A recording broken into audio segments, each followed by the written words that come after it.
Olá pessoal, nesse vídeo vamos falar um pouquinho sobre a dosimetria das radiações. Na verdade, a dosimetria das radiações ela vai ter como um objetivo principal a toda a questão da proteção radiológica. E o objetivo da proteção radiológica vai ser de fornecer à humanidade um padrão adequado de proteção contra os efeitos nocivos das radiações sem inibir as atividades humanas benéficas à sociedade e ao indivíduo do uso dessas radiações. Para isso a gente tem que ter em mente sempre aquelas 3 regrinhas. Tempo, distância e blindagem. Quanto menor o tempo de exposição que eu estiver, menor vai ser a minha dose. O meu tempo ele é linear com a dose. Ou seja, se eu ficar 1 hora e receber uma dose X, em 2 horas eu vou receber uma dose 2X, em 3 horas eu vou receber uma dose 3X. A minha distância, ela funciona com o quadrado da distância, ela é uma lei do inverso do quadrado da distância. Então, se eu estou a 1 metro da fonte e eu recebo uma dose X, a 2 metros, eu vou receber essa dose X dividido por 4. A 3 metros, essa dose vai ser X dividido por 9. A 4 metros, a dose vai ser X dividido por 16. Em relação à minha blindagem ela é exponencial, mas ela vai depender do material e da energia da radiação que a gente está trabalhando. Para isso, a gente vai ver alguma coisa bem específica, não nesse vídeo, sobre os coeficientes de atenuação linear, sobre os coeficientes de atenuação, e com isso nós vamos ver toda a questão de como que a blindagem vai estar funcionando para nos proteger das radiações ionizantes. Obviamente que na prática, isso significa que o profissional que está trabalhando em um ambiente em que ele corre um risco de exposição à radiação, ele tem que usar equipamentos de proteção individual, como, por exemplo, aventais plumbíferos. A gente vai ter aventais que têm o equivalente a 0,25 milímetros de chumbo e a gente tem aventais com o equivalente a 0,5 milímetros de chumbo. A escolha do avental vai estar relacionada à energia da radiação que a gente está trabalhando. Lembrando que os aventais que têm uma borracha plumbífera equivalente a 0,5 milímetros de chumbo, ela vai ser um avental bem mais pesado do que o avental de 0,25 milímetros de chumbo. Além disso, a gente pode ter luvas plumbíferas. Veja bem que a luva ela acaba tendo um espaço para que a gente possa manipular as nossas mãos.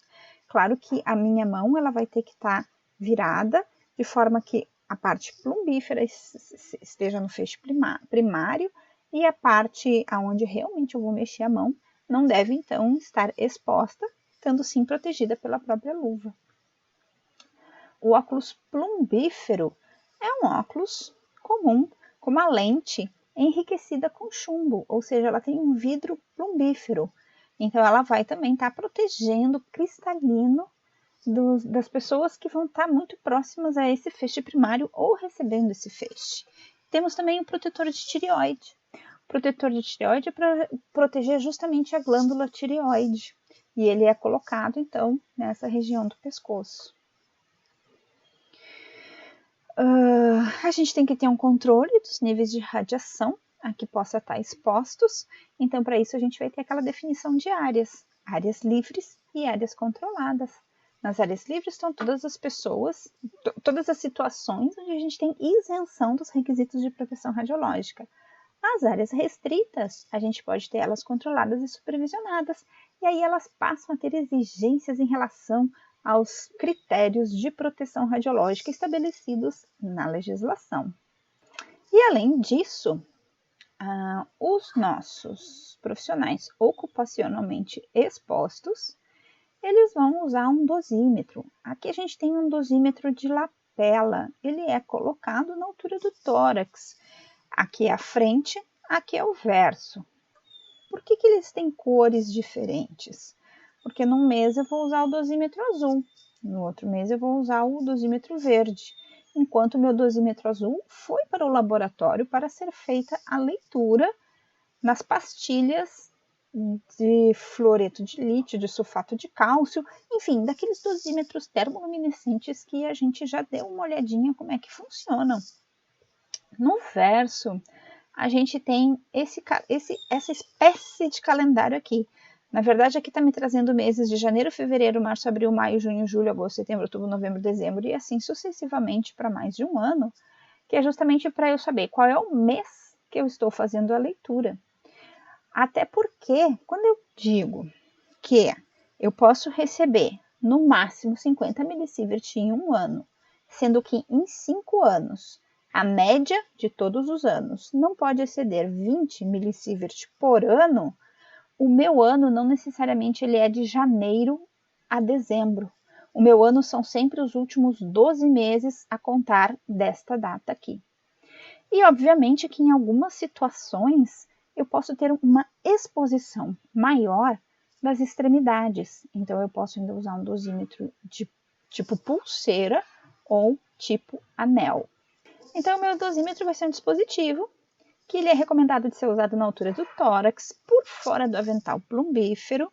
Na verdade, a legislação atualmente, ela diz para seguir as recomendações dos fornecedores dessa leitura desse serviço.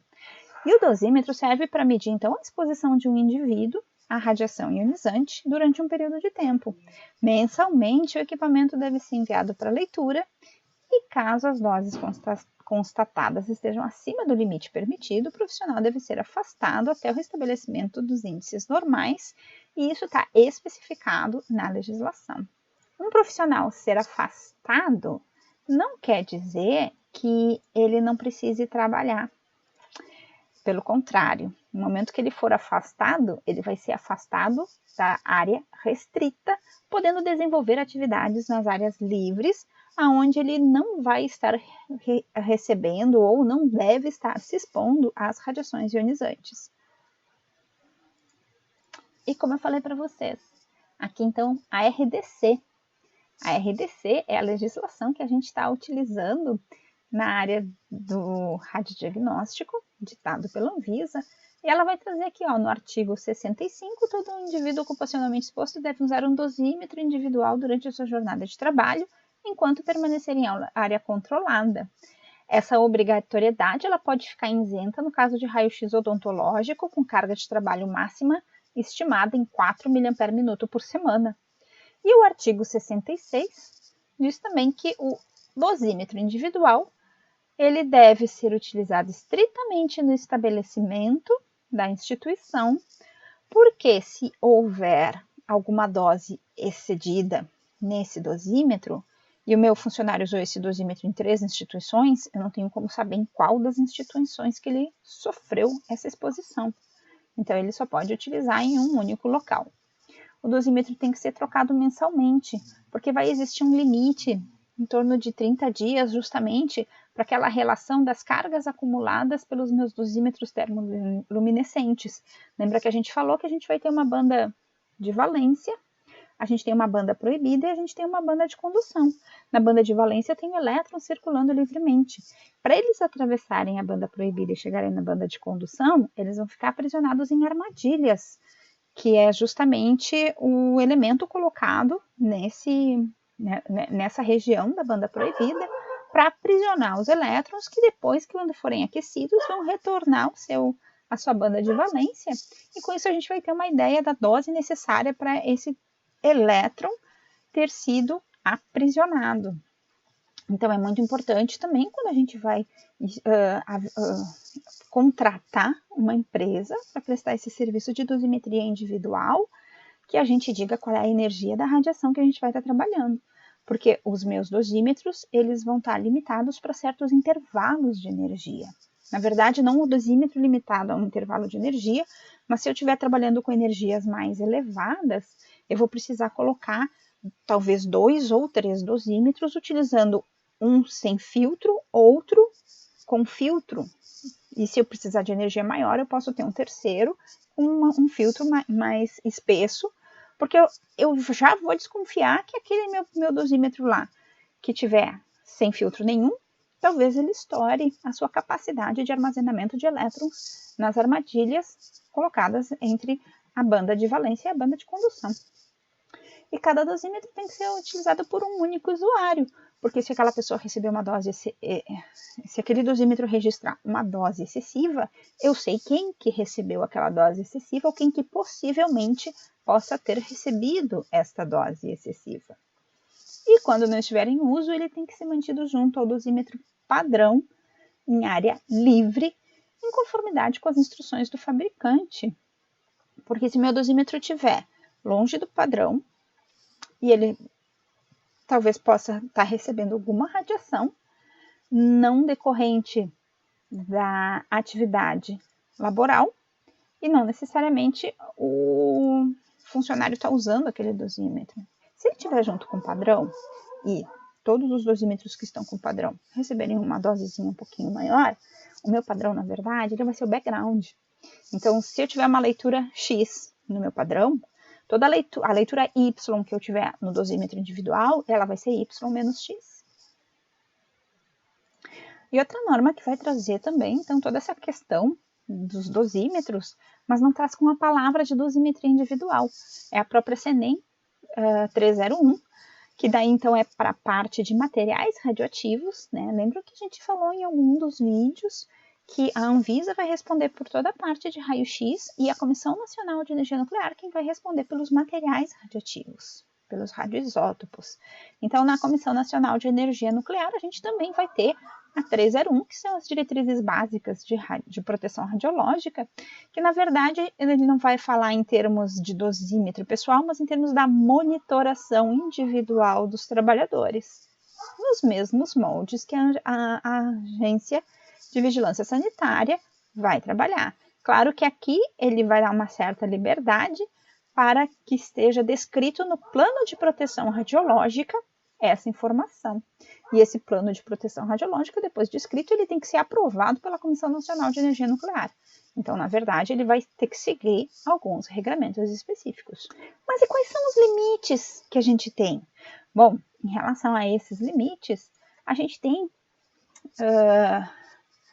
uma evolução deles, né? A gente vai começar lá em 1924 com um limite de 2.520 milisievert. Por que essa dose era tão grande? E hoje a gente vai estar com esses 20 millisieverts, considerando a média dos últimos 5 anos, sendo que em um único ano eu poderia até receber 50 millisieverts. Porque em 1924 ou 1928, quando a gente vai ter instituída a Comissão Internacional de Proteção Radiológica, a gente não está levando em conta os efeitos estocásticos da radiação. Eles não eram conhecidos. A gente defendia só um limite de dose, uma dose máxima, para que não houvesse desenvolvimento de efeitos determinísticos, que são aqueles efeitos que vão acontecer em curto prazo. Os efeitos estocásticos são aqueles efeitos que vão acontecer há anos após a pessoa se expor. Não existe um limiar de dose, não existe um valor que vai me dizer, a pessoa recebeu essa dose, então ela vai desenvolver câncer. Não existe esse valor, porque é o acúmulo de todas as doses recebidas ao longo da vida. E a radiosensibilidade dos indivíduos é diferente. E a gente não tem como estabelecer um padrão para esses efeitos estocásticos, até porque dependendo da patologia, como por exemplo o câncer, ele pode ter consequências genéticas, ele pode ter outras consequências que não necessariamente as radiações ionizantes. Então hoje a gente trabalha com esse limite de 50 milisievert em um único ano, sendo que a média dos últimos 5 anos não pode exceder 20 milisievert por ano. E a gente vai chegar a isso justamente levando em conta essa probabilidade de ocorrência de efeitos estocásticos que após 20 ou 30 anos de exposição às radiações, a pessoa pode realmente estar desenvolvendo um câncer. E aqui então eu trago uma imagem para vocês, uma tabela para vocês, que está trazendo esses limites, que é conforme está especificado na legislação que a gente tem. Para a dose efetiva de corpo inteiro, o indivíduo ocupacionalmente exposto pode receber no máximo 20 milisievert ano, numa média de 5 anos. O meu indivíduo público ele não pode exceder 1 milisievert. Esse valor de 1 milisievert ele está baseado justamente na média de doses que existem no planeta. A minha dose equivalente, que aí então a gente vai ter aquele fator de ponderação de tecido, vai permitir que no meu cristalino eu receba no máximo 20 milisievert, o indivíduo do público no máximo 15 milisievert, na pele é 500 milisievert, na pele extremidades, 500 millisieverts para os indivíduos ocupacionalmente expostos e apenas na pele 50 millisieverts para indivíduos do público. Lembrando que indivíduos do público não são pacientes, podem ser os acompanhantes dos pacientes, por exemplo. Por que o meu paciente não vai ter um limite de dose? Porque quem vai avaliar a dose de radiação que o meu paciente vai receber é o médico. E ele vai avaliar sempre em função do risco-benefício.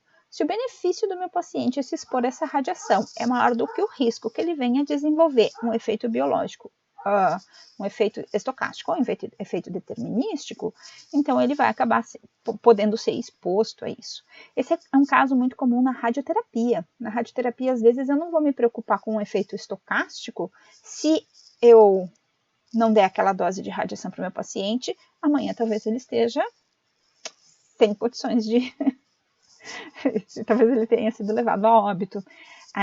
Eu dou um exemplo para vocês de uma vez, um colega que ele fez todas as medidas no equipamento e o equipamento ele não respondeu com os testes como deveria. E uma médica disse, eu preciso irradiar um menino.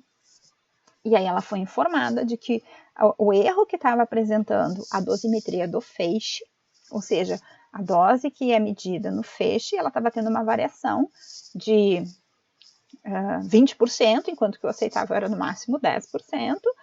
E ela chegou para o físico e disse assim, então tá, nós vamos ter que irradiar ele, porque o câncer está crescendo, e se eu esperar até amanhã, essa criança vai a óbito pelo crescimento do câncer, que era na laringe, e esse câncer ele ia acabar obstruindo a respiração do paciente, e o paciente ia a óbito.